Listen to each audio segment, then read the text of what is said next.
Hello, I'm visiting with Dr. JaDean Anderson, who is a chiropractor. Habits, things like posture, do they really affect your spine and cause misalignments? Yes, they very much so do. In the cases of people that sit at a desk or at a computer station for long periods of time, they'll tend to notice that as they're sitting there, the longer they're sitting there, the more they kind of slouch in their chair and they come forward and their head slides forward even more. That puts more strain on the muscles and their spine. So it's best to sit as straight as possible to keep a straight line between your head and your hips while you're sitting, and that takes more stress off the muscles for trying to keep you upright. And then once again, it's just a repetitive stress of sitting there for long periods of time, and your body starts to break down a little bit because it fatigues. So the better posture you have, the less fatigued your muscles will be, and the better your spine will be able to stay in alignment.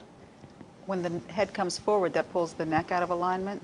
Yes, lots of times when the head comes forward more, it takes more energy and more effort for the muscles to be able to keep the head upright. It's how I explain it to people is if you have a weight in your hand and you keep it closer to your body, it's easier, as opposed to bringing it further away from your body, it's harder to hold it up. So the same thing with your head.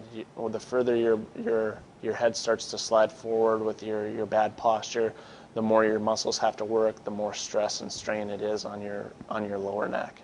Well, that's a very good analogy of holding something close to you. It's like your head. Yeah. What about getting up and walking around and just practicing some good posture? Yes.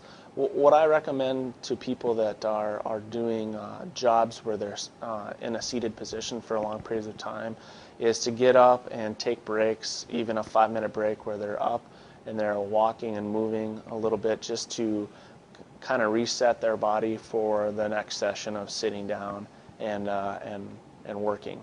Sitting is hard work, isn't it? Yes, it is. Thank you, Dr. Anderson.